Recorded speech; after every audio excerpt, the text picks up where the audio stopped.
ദൈവത്തിൻ്റെ അതിപരിശുദ്ധമാകുന്ന നാമം ഈ സമയം വാഴ്ത്തപ്പെടുമാറാകട്ടെ. വിശുദ്ധ വേദപുസ്തകത്തിൽ നിന്ന് ഒരു വാക്യം വായിച്ച് ചിന്തകൾക്കായി സങ്കീർത്തനം 78 9 വാക്യം. ആയുധം ധരിച്ച വില്ലാളികളായ എഫ്രൈമർ യുദ്ധ ദിവസത്തിൽ പിന്തിരിഞ്ഞുപോയി. യുദ്ധമെന്ന് പറയുന്ന ഒരു പ്രധാന വിഷയത്തെ കേന്ദ്രമാക്കി യുദ്ധത്തിൽ സജ്ജരാക്കി ശത്രുപക്ഷത്തോട് പോരാടുവാൻ ജയം കരസ്ഥമാക്കുക എന്നുള്ള ഉദ്ദേശലക്ഷ്യം യുദ്ധസേവയിൽ യുദ്ധക്കളത്തിൽ യുദ്ധ ആരംഭ നിമിഷത്തിങ്കൾ വില്ലാളികളായ എഫ്രൈമർ യുദ്ധ ദിവസത്തിൽ പിന്തിരിഞ്ഞു പോകുന്നു. നോക്കൂ, ഉത്തരവാദിത്യം നിർവഹിക്കാൻ കഴിയാതെ തൻ്റെ കൺമുമ്പിൽ കണ്ട വിഷയത്തിൽ അശസ്തനായി യുദ്ധക്കളത്തിൽ നിന്ന് പിന്തിരിഞ്ഞു പോകുന്നു.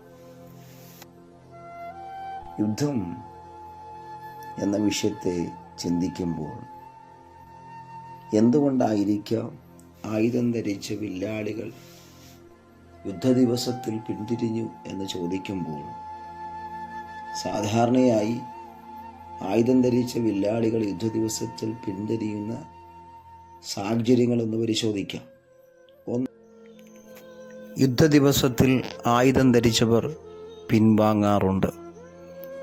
യുദ്ധ ദിവസത്തിൽ ആയുധം ധരിച്ചവർ യുദ്ധ നിയമങ്ങൾ വിരുദ്ധമാകുന്നതിനാൽ പിൻവാങ്ങാറുണ്ട്.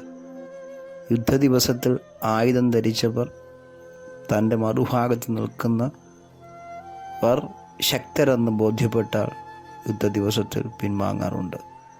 യുദ്ധത്തിൽ തൻ്റെ കൈവശം ഇരിക്കുന്ന ആയുധം നഷ്ടമായാൽ യുദ്ധത്തിൽ നിന്ന് പിൻവാങ്ങാറുണ്ട്. യുദ്ധ ദിവസത്തിൽ തൻ്റെ മറുഭാഗത്ത് നിൽക്കുന്ന ശത്രുവിൻ്റെ കരത്തിലെ ആയുധം നഷ്ടമായാലും യുദ്ധ നിയമമനുസരിച്ച് പിൻവാങ്ങാറുണ്ട്.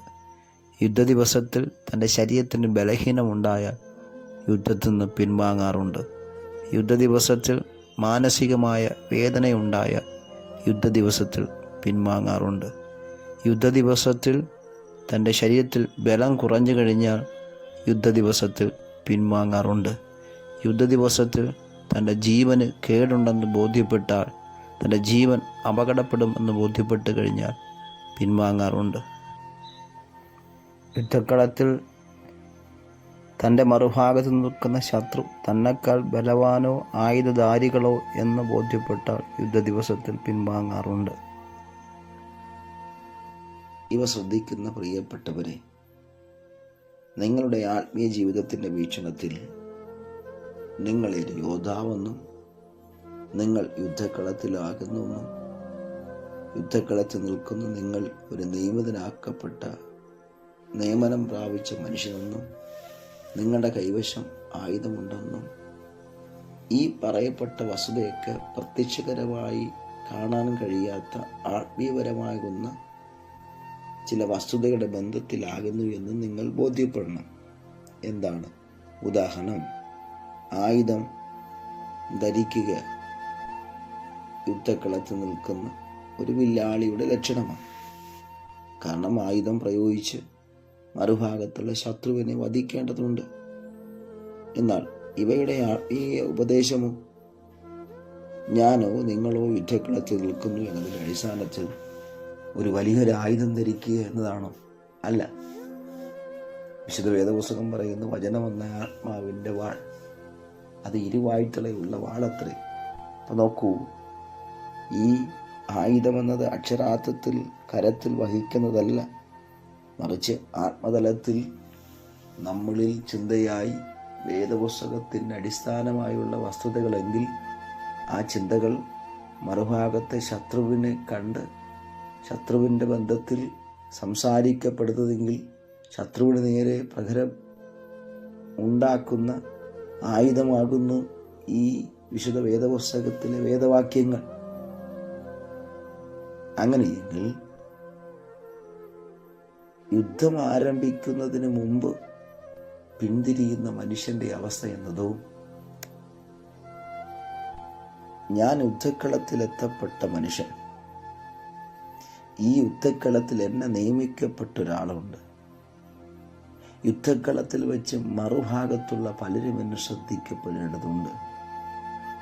യുദ്ധക്കളത്തിൽ എൻ്റെ ഉത്തരവാദിത്വത്തിൽ എൻ്റെ ജീവൻ നഷ്ടപ്പെടേണ്ടി വന്നാലും ഞാൻ യുദ്ധം ചെയ്ത് ഞാൻ ജയിക്കേണ്ടതുണ്ട്. യുദ്ധക്കളത്തിലായിരിക്കുന്ന ഒരു മനുഷ്യൻ സ്വാഭാവികമായി തിരിച്ചറിയണം ഈ വസ്തുതകൾ. എന്നാൽ അത് തിരിച്ചറിയാൻ കഴിയുന്നില്ല.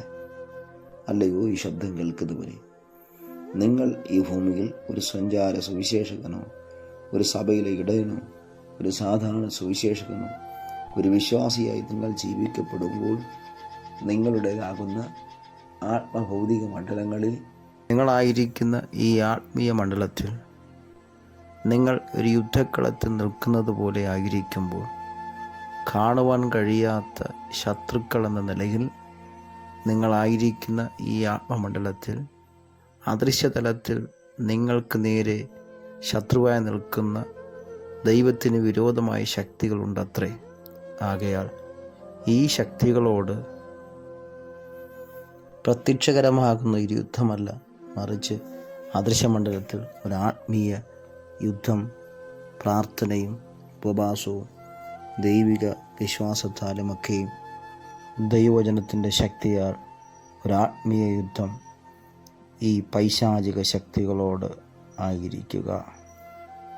ഈ സാഹചര്യത്തിൽ നിങ്ങൾ തിരിച്ചറിയുക, നിങ്ങൾ യുദ്ധം ചെയ്യേണ്ടത് എന്തിനു വേണ്ടിയായിരിക്കണം. യുദ്ധ നിയമിതനായി, ആയുധം ഏൽപ്പിക്കപ്പെട്ടവനായി ശത്രുവിനെ പരാജയപ്പെടുത്താൻ നിങ്ങൾ ആരെന്ന് നാടും വീടും ദൈവവും അദൃശ്യമണ്ഡലത്തിലുള്ള പൈശാചിക വ്യാപാരങ്ങളും തിരിച്ചറിയപ്പെടേണ്ടതിനായി ഒരു എഫ്രൈൻ എന്നുള്ള നാമത്തിൽ, ഒരു യഹൂദൻ എന്നുള്ള നാമത്തിൽ, നിയമബന്ധത്തിൽ നിങ്ങളൊരു പൂർണ്ണ വിശ്വാസികൾ എന്നുള്ള ബന്ധത്തിൽ ആയുധം ധരിക്കപ്പെട്ട വില്ലാളിയായി ദൈവം നിങ്ങളെ അഭിസംബോധന ചെയ്യുമ്പോൾ നിൽക്കുന്ന യുദ്ധക്കളത്തിൽ പിന്തിരിയുന്ന പക്ഷം നിങ്ങളെ വിളിച്ചതും നിങ്ങളെ നിയമിച്ചതും നിങ്ങൾ ആരാകുന്നുവെന്നും നിങ്ങൾ യുദ്ധം ചെയ്യേണ്ടവരെന്നുമുള്ളതൊക്കെ ബോധ്യത ജീവിതത്തിൻ്റെ പ്രതികൂലത്തിൽ വല്ലാതെ എല്ലാം മറന്നുപോയി അസ്വസ്ഥനായി പിന്തിരിയുന്ന അവസ്ഥയത്രേ.